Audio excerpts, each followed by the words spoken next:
We have Trump potentially being indicted very soon due to giving hush money to a former adult actress with the non-disclosure. And now, why is he being indicted, which would be by a grand jury?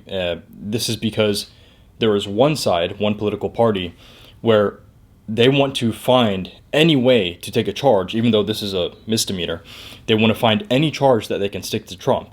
And they want to go back in time and say that, oh, this little accounting error, well, this is tied to campaign finance laws, and you've now breached those campaign finance laws. So even though you made a bookkeeping error, and this would be a simple note or letter from the IRS saying, hey, we think you owe X amount instead of X amount because you made an accounting error, this has now become a misdemeanor by the Attorney General of New York. Now, New York, the AG has had a vendetta against Trump.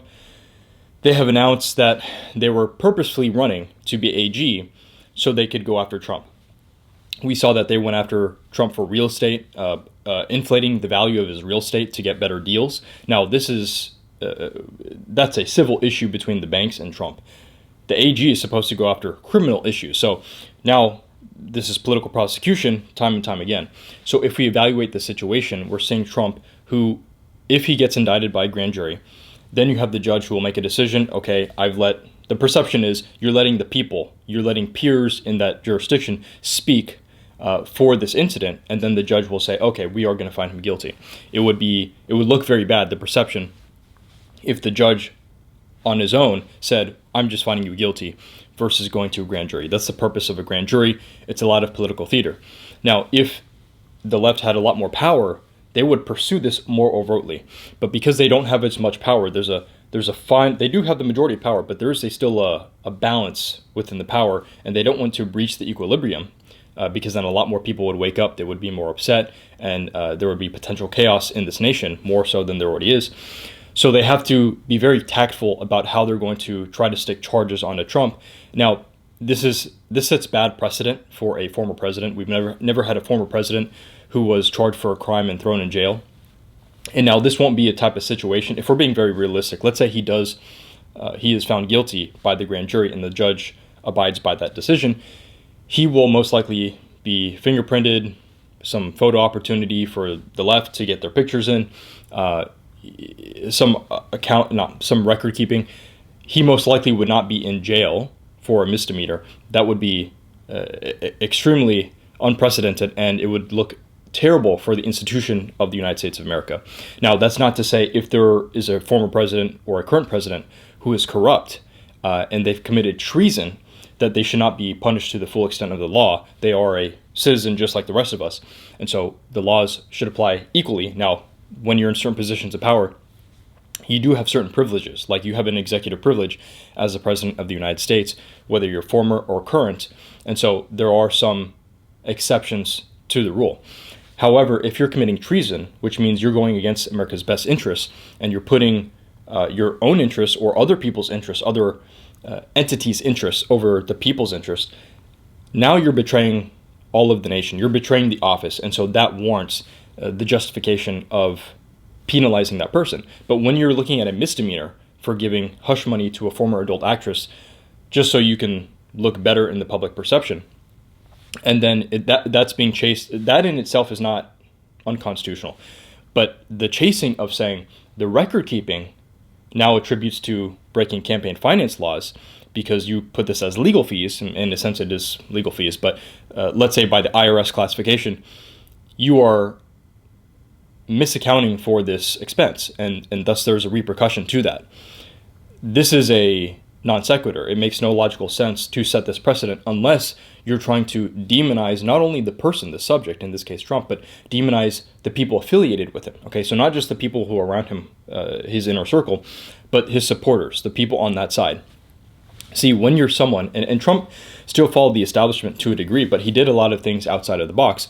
That's what warranted a danger or alert to people on the left, because the people on the left, a large majority of them, there's a ton of people on the right as well. But when you have just the general establishment and they want to pursue a certain agenda, and you have someone who comes in there and they're fighting against the agenda, and let's say, for example, they want to preserve individual rights, they want to preserve people's right to freely speak, they want to preserve your constitutional right to keep and bear arms, they want to preserve your right to a free and a free trial by a jury of your peers. I was going to say something else. If there is someone who's trying to preserve your rights, or they want to stabilize the entire economy, they want to stabilize the nation, they don't want artificial events to come up which would create chaos and catastrophe for other entities and interests to loot on that catastrophe. If there is someone like that or a group of people like that, well, that group and those people are going to be targeted. It doesn't matter if it's Trump or if it's someone else. And so if you're part of that category, even if you don't fully support Trump, but you support liberty, you support freedom, you support what the founding fathers had envisioned for this nation, which has slowly been degrading over the past 250 years, if you're a person who supports that, you are now considered, and we can look at the DHS or the FBI where they put out memos publicly, and this was even a few years ago, they will say, if you speak bad against the current government regime, if you are promoting things like personal liberty, individual rights, if you're questioning certain entities, certain government entities under the federal government, I won't go into it. If you're questioning things, you are now considered a domestic terrorist. You're considered someone who is opposed to what this current system, the current status quo, desires. And because of that, we will use the executive branch, which is the branch for force. We will use the agencies under the executive branch to go after you. We'll knock on your door. We'll question you. We'll harass you. We may have corrupt DAs and corrupt AGs file unconstitutional and unlawful charges against you, and we will make it so that you can't even use your rights even when you're in a trial or you're facing a judge. We will make it very difficult for you, and we will over time suppress you and silence you to a point of oppression where now those people, those like-minded individuals, those who have a certain ideology of capitalism, meritocracy, individual rights, and an even playing field amongst all the citizens of the United States of America, you will now be put somewhere else and silenced so that the people who don't care about collateral, who are chasing power, fame, status, who have enjoyed this meritocratic system, this substantial economic system, they are profiting, they're benefiting, but they don't want you to profit. They don't want you to benefit. They don't want you to challenge their position in the hierarchy. And so they're looking at you as opposition because they have a distorted worldview, how they perceive the world, how they perceive themselves. They don't really care about people around them. They just want to win at all costs. And so they can't see themselves they can't see you in your own shoes. They only see themselves in their own world. And they just want to benefit themselves. They don't really care about helping people around them. So these are the people who are coming after those who stand for liberty and all the things that we associate the United States of America for or with.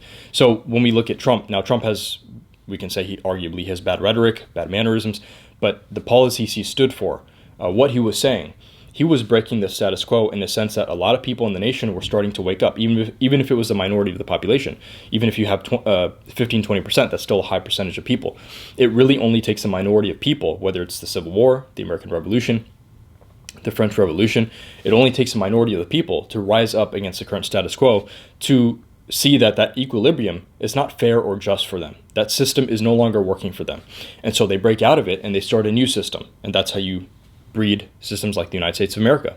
That's how you breed more democratic constitutional republic systems.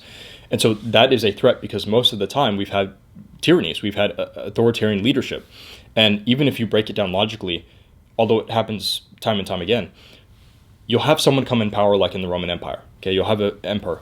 They will only exist for a few years at most, the majority of the time, and then they'll get assassinated because there's so much absolute power at the top. There's such a consolidation of power at the top that now becomes a target. And so other people want to take your role. See, the right way to do things is to distribute the power, distribute the wealth, in the sense that you're giving people opportunity.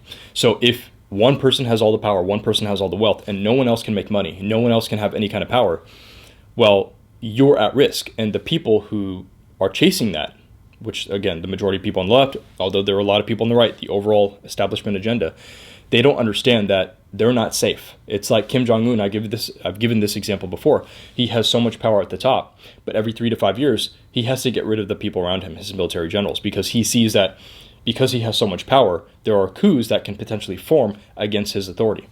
Now, if he had distributed the power like we have in the United States of America, you as one person are not as big as a threat as someone who has all this consolidated power. So they don't really see their distorted ideology. How they think is they want that absolute power, but it's short-term thinking because they make themselves a huge target. And you can still distribute the power, but still have a lot of power yourself. You still have a lot of decision-making power. And even when these people do have a lot of power, like if we look at monarchs, most monarchs don't have the best interest of the people. We may look at some here and there. Let's say we're looking at the UAE, Dubai, what they're doing over there. Clean environment, safe, very productive, building a tourist attraction. That may be the exception to the rule. But most of the time when you have someone or a group of people who have this consolidated power, that's what they're chasing. They'll do it at all costs, but they don't see that they also make themselves a target at the end of the day.